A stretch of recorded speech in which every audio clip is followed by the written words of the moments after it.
Hi guys, welcome back. Welcome back to our channel. Um, Lynn and Anthony and Company, Life in the Philippines. Hey, so I'm here down at the fish house, down at the beach, and I thought we'd have a conversation about Sammy. In case anybody wanted some updates on Sammy, he's one of our former employees. Um, where do I even begin?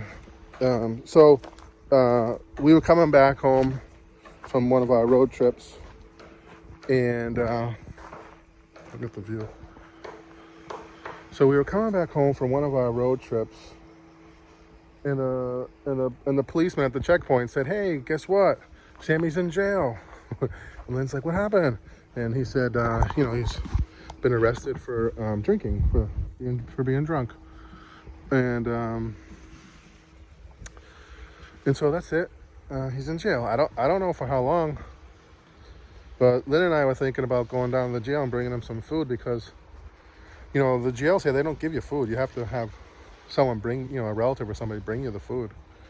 So I said, oh, we should go visit him, bring him some food. Maybe at least he's drying out. He's getting away from the alcohol and maybe the other stuff, whatever that is that he does.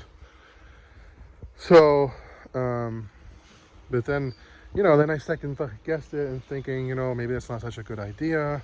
It's like opening up another can of worms. We've already separated ourselves.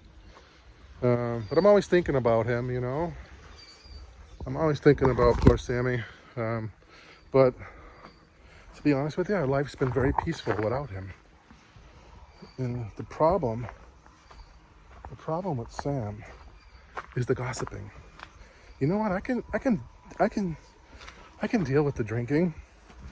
Lynn can't. Lynn can't deal with it. But when I'm here, I can deal with it. I can deal with the drinking because Sammy's a good worker. He took care of all the chickens. He always kept the yard clean.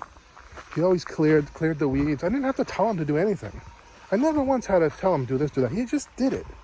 He'd bring banana plants and plant them even though they didn't grow. I mean, he really tried really, really hard, But that damn alcohol, gets a hold of him and he can't stop, I don't know, some people might be upset about me making another video about Sammy.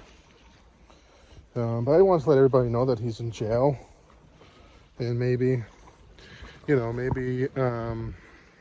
this will help him, the jail thing. I don't know.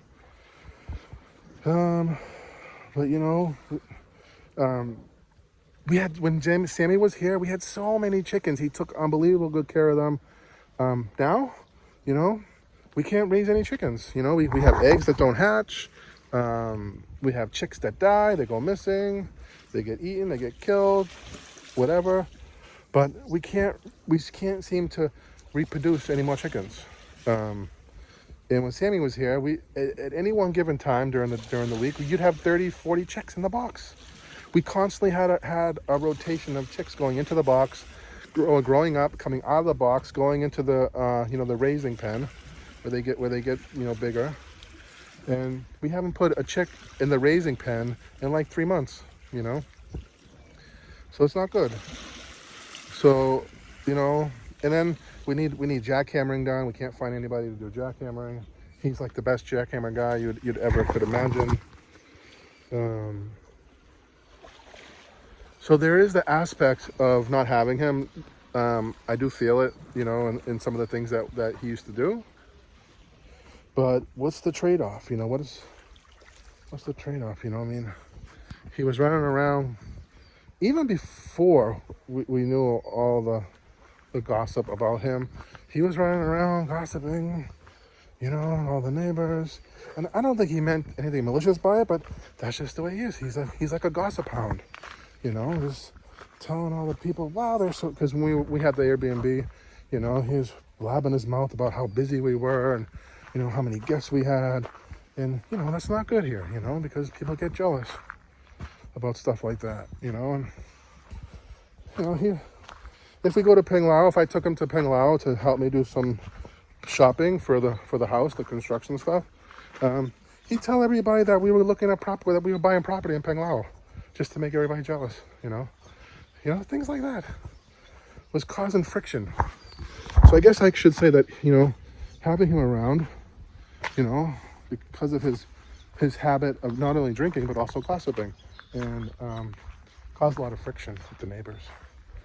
But we don't have that friction anymore. So that's the good thing, The bad thing is we don't have anybody to do jackhammering, and we have no chickens. So that's the bad thing. That's the bad part.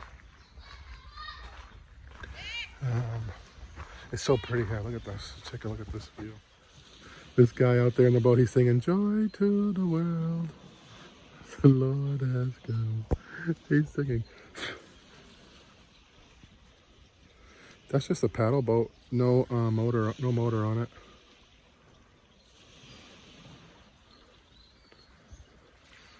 But it's a really beautiful morning. Anytime the sun is not out, it's a beautiful day. I know that's a weird thing to say, right? Coming from the U.S. where we all want to be out on a sunny day. Not here. Not here. You don't want to be out on a sunny day here. A day like this is like paradise, like day in paradise. But my guess is that these clouds are gonna burn off, and then the sun's gonna be scorching hot later. And the humidity is unbelievable. I mean, I'm not.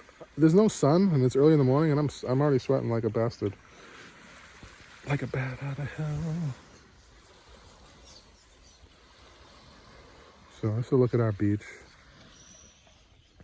These guys are probably catching sea urchins, maybe running the small gill net that they have for the small fish.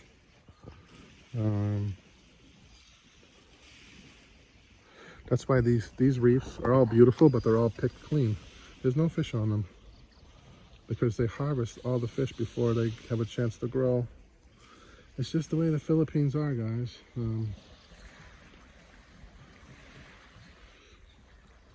There's no conservation here.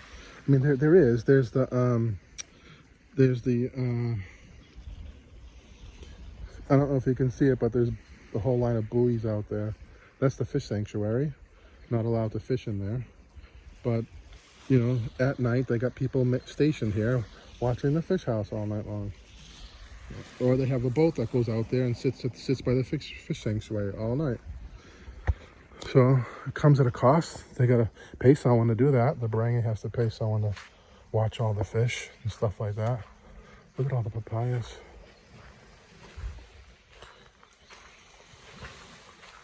So we got Roger's boat here. It's a big boat. We got our boat over here. Well, thanks guys. Thanks for watching. I'm gonna head back to the house. I gotta get to the market, buy some food, because I've been sick for a couple of days, and that's it. Nobody goes and buys any food if I don't go. So I gotta go see what's down there. Probably buy some chicken and some fish. I haven't had fish in a while. I want to make calzone. I'm dying for a calzone. And I've been learning how to make, pizza dough, so I'm getting a little better at it. And I've got a freezer full of mozzarella cheese. Anyways, peace out from the Philippines. God bless everybody.